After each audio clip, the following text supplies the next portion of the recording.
If you have blue eyes, you share something extraordinary with millions of strangers across the world. Not just a color, not just a trait, you share an ancestor, a real human being who lived thousands of years ago and whose genetic imprint still shapes people today. To understand how this happened, we need to travel back through time to a moment when every human on Earth had brown eyes. Not some, not most, all. Brown was the universal color because it was driven by a powerful set of genes that instructed the body to produce melanin, the pigment that darkens our skin, hair, and eyes. Melanin was vital for protecting early humans living under intense sunlight, especially near the equator, where our species first evolved. So the mystery begins with a simple question. How did a population of entirely brown-eyed humans suddenly give rise to blue eyes? The answer lies inside our genome, in a small but influential region of DNA that controls how much melanin is produced in the iris. This region sits near two genes called OCA2 and HER2. One of these genes, OCA2, is like a master switch for melanin production. It helps determine how dark or light your eyes become. The gene next to it, HER2, works like a regulator. It controls the activity of OCA2. Somewhere between 6,000 and 10,000 years ago, a tiny change occurred inside the HER2 gene. A single mutation that caused the OCA2 gene to lose some of its power. The gene did not turn off completely, it simply became less active. Instead of producing large amounts of melanin in the iris, it produced much less. As a result, the iris no longer filled with brown pigment.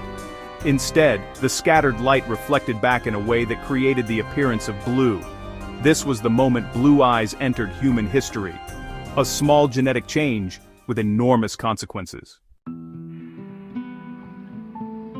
What makes this mutation so striking is that it appears to have happened only once. All people with blue eyes today share the same mutation on the same region of the same gene. That means every blue-eyed person descends from one individual, not a group, not a tribe. One person who passed this mutation to their children, and their children passed it to others, eventually creating millions of descendants across Europe and beyond. But who was this ancestor? And why did blue eyes spread so widely in some regions but not others? Scientists believe the mutation likely appeared in the area around the Black Sea. During this period, Europe was transitioning from the Ice Age. Populations were moving, mixing, and expanding. Small genetic changes could spread quickly if they offered even slight advantages, or simply persisted through chance.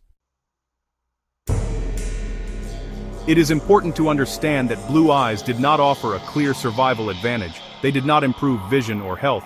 Instead, scientists propose several explanations for how the trait spread. One idea is called sexual selection. Blue eyes were rare at the time they first appeared. Humans have always been drawn to unusual traits. Novelty can attract attention. Early communities may have found blue eyes distinctive or striking, increasing the likelihood that individuals with the trait had more reproductive success. Over generations, even a small preference can cause a rare trait to grow in frequency. Another factor is population structure.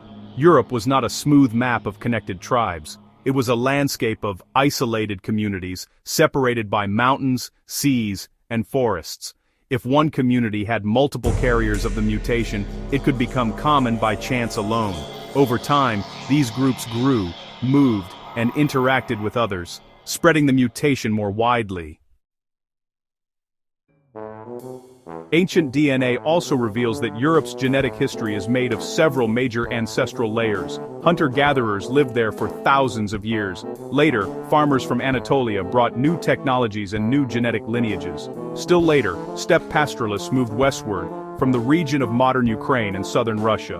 All three populations had different pigmentation patterns. As they mixed, the frequency of blue-eye genes shifted across the continent. What makes blue eyes so interesting is that they are not caused by a complete loss of pigment. The iris of a blue-eyed person still contains melanin. The color we see comes from the way light interacts with the microscopic structure of the eye. It is the same physical effect that makes the sky appear blue. Light scatters, longer wavelengths absorb, shorter wavelengths reflect. The result is the familiar blue tone. This helps explain why blue eyes can vary so much from person to person. Some are icy pale. Others glow with deeper shades of blue or gray.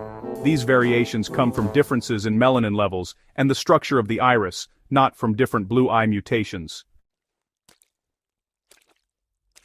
Another layer of this story involves health and biology. The mutation that reduces melanin in the iris does not only affect eye color, melanin protects against ultraviolet light. People with lighter eyes tend to be more sensitive to bright sunlight. In northern regions with lower UV exposure, this sensitivity mattered less, so the trait could persist more easily. There is also evidence that the blue eye mutation is linked to other pigmentation traits. People with blue eyes often have lighter hair or skin, though this is not always the case. Multiple genes influence pigmentation across the body. Blue eyes are part of a broader evolutionary shift that occurred as humans adapted to life in regions with limited sunlight. Despite the complexity of eye color, the origin story remains simple. One person, one mutation, one unexpected change in how the body produced melanin. But the spread of blue eyes is only half the story. The other half is why the trait never became dominant. Even in Europe, where blue eyes are more common, they are not universal. Brown eyes remain the global majority. This is because the original genetic program for melanin production is ancient and robust. The blue eye mutation alters that program, but does not replace it. It reduces melanin without removing the underlying machinery. Another fascinating point is that blue eyes can appear in populations outside Europe through genetic mixing. The mutation does not belong to one culture or region. It belongs to all of humanity because it reflects a shared ancestry.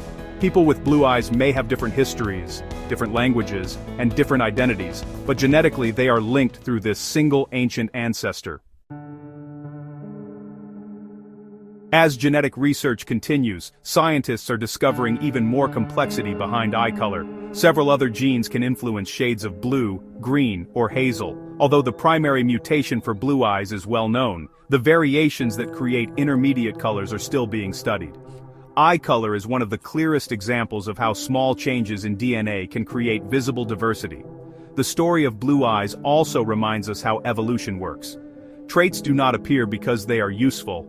They appear because mutations happen. Some survive, some vanish, some remain rare, some spread across continents. Evolution is not a straight line. It is a pattern of chance events shaped by geography, culture, and time. When you look into the eyes of someone with blue irises, you are witnessing a genetic signature that stretches back thousands of years to a single ancestor who carried a mutation no one had ever seen before. That mutation did not just change their appearance, it created a lineage. It left a mark on human history, and it continues to shape millions of lives today. Blue eyes are not magic. They are not a sign of superiority or difference. They are a reminder that humanity is a living mosaic of shared ancestry. A mosaic built from countless migrations, ancient choices, environmental changes, and rare genetic events that continue to echo through the generations. In the end, the mystery of blue eyes teaches us something profound. A tiny shift in DNA can transform the human story in ways no one could have predicted. One ancestor, one change. A ripple across time that still shines in the eyes of millions around the world.